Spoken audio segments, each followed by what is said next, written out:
The Chargers have made a series of bold moves in the offseason the last couple of days. But is it enough to win the offseason? Trust me, guys, you don't want to win the NFL offseason. You do not. I'm James. This is your daily dose of sports and snark for the greatest sports city in the universe, Los Angeles. And this is Faithful Angelinos. Now, we've been doing this for about 3 weeks. If you like the content we've been putting out, clickety-clack the like button. Clickety-clack the subscribe button. There's a notification bell that comes out at the bottom of this screen. Hit that. Womp womp. And then in addition to that, feel free to share the content. Sharing is caring. We want to spread the gospel of LA sports. And comments. I'm not God. I don't know everything. We are still broadcasting from Des Moines, Iowa, while I am on assignment trying to make money in Biden's America. I have been without my wife for 2 whole weeks. Let me tell you something. YouTube, they always send you from one video to the next. One of the video channels that have been feeding us on a regular basis, their title is F is for Football. I haven't seen my wife in 2 weeks. F is not for football. We are going to be doing a lot of effing. We are not going to be doing a lot of footballing. But thanks for sending me the viewers. I hope your channel works out. F is not for... I've been away from my wife for so long, cartoon characters are starting to look attractive. Before we get to the main topic at hand, how the Chargers and the Rams have done overall for the offseason, let's talk about what happened. This is March 16th, 2022. Last night at Crypto.com, Colorado defeats the Kings 3-0.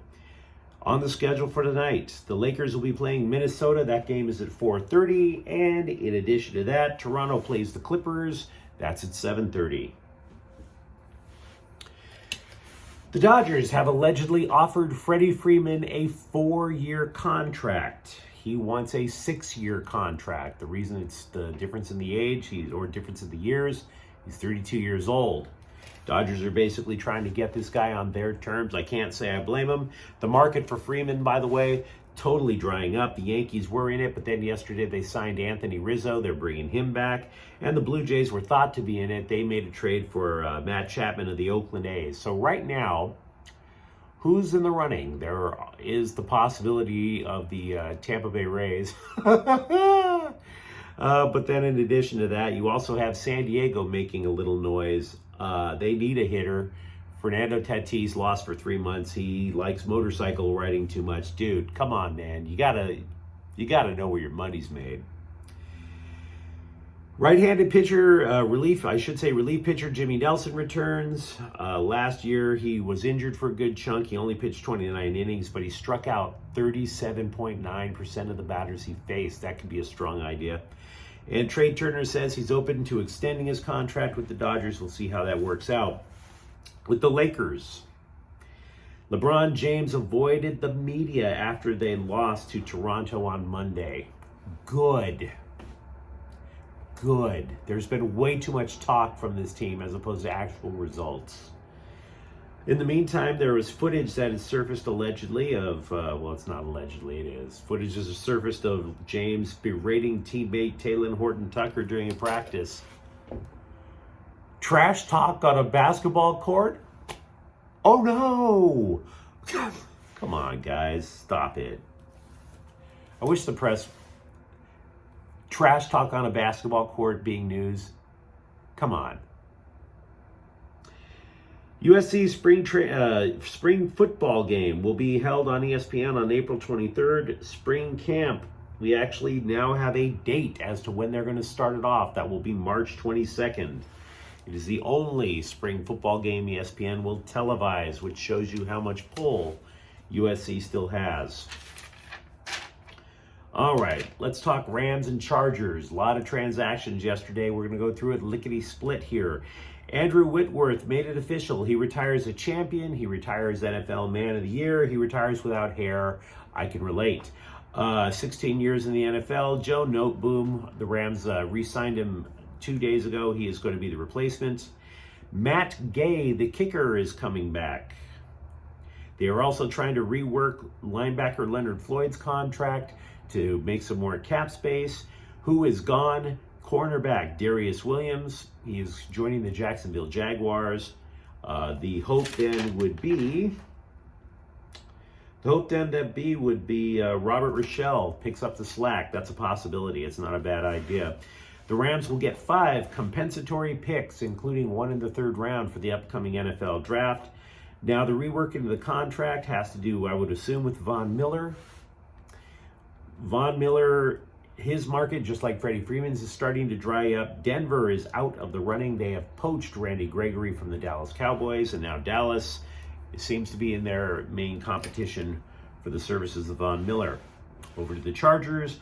Chase Daniel is back at backup quarterback. Big whoop. Brian Malaga is expected, the right tackle cut. That opens a hole in the offensive line. Wide receiver Jalen Gayton and tackle Storm Norton are back. Okay. The Chargers get 4 compensatory picks. Their top pick will be in the 6th round of compensatory picks. So, let's talk a little bit about both the Chargers and the Rams and how they did overall. Do you think the Chargers, quote, won the offseason? Love to hear it. Me, if I were a Chargers fan, I would not want to win the offseason. Here is why. National sports writers are always asked to judge who won and lost the offseason, and they have a craptacular record of choosing who won and lost the offseason. Let's go to last year, for example. Do you remember how the New England Patriots won the offseason last year? Oh my God, they rebuilt their entire defense. They're going to be amazing. It's under Bill Belichick. Missed the playoffs. Other things, other people and teams that won the offseason last year. The New York Jets. The Jacksonville Jaguars. Cleveland. Somebody said the Chargers won the offseason last year. All of them missing the playoffs. Quarterback Tua Tagovailoa of Miami. They're trying to put that guy at the bottom of the ocean right now. Are you kidding me? Quarterback Daniel Jones of the Giants, said to have won the offseason last year. What the hell? You know who lost the offseason last year, according to the sports writers at this time last year? Who lost? Jimmy Garoppolo. The guy who quarterbacked the Niners to the title game, to the NFC title game. He was a loser. The Packers lost the offseason. Really? Derek Carr lost the offseason. He finally got to the playoffs last year. 2 years ago, the Rams were considered the losers of the NFL offseason. Come on, guys.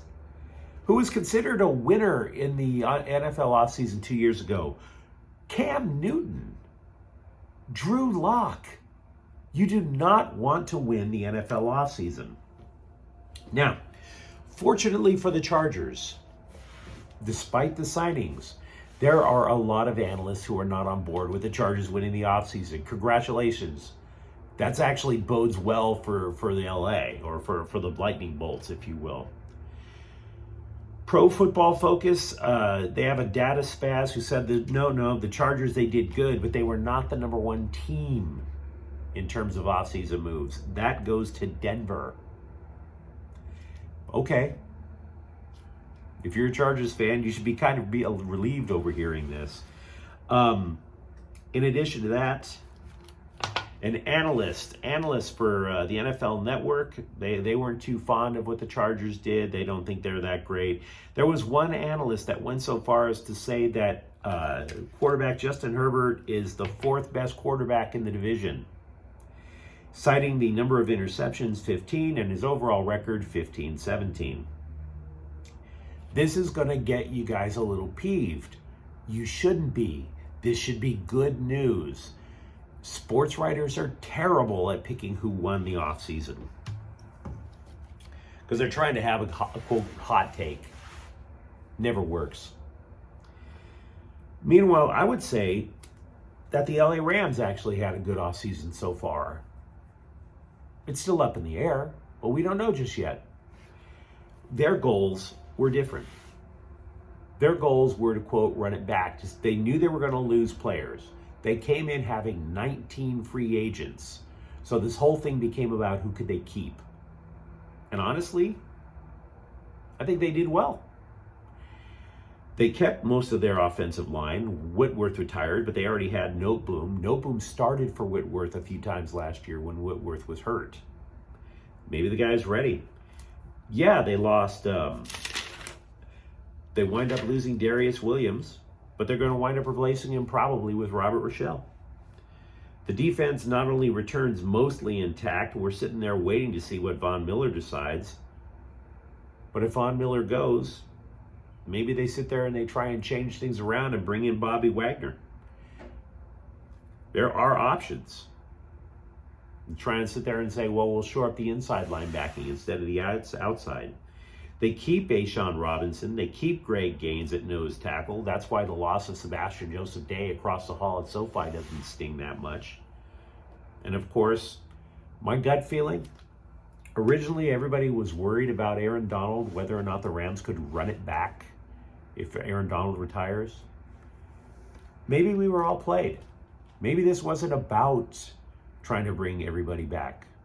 Maybe it was about the pay raise. Only he didn't want to say, pay me more, because if you say, pay me more or I'm going to retire, you look like a villain. Maybe he said, run it back, and then behind closed doors said, hey, I want an extension. I just didn't want to look like an ass in front of everybody when we won the Super Bowl. Because one of the Rams' priorities, in addition to trying to bring Von Miller back, is to try and extend Aaron Donald, try and extend Matthew Stafford.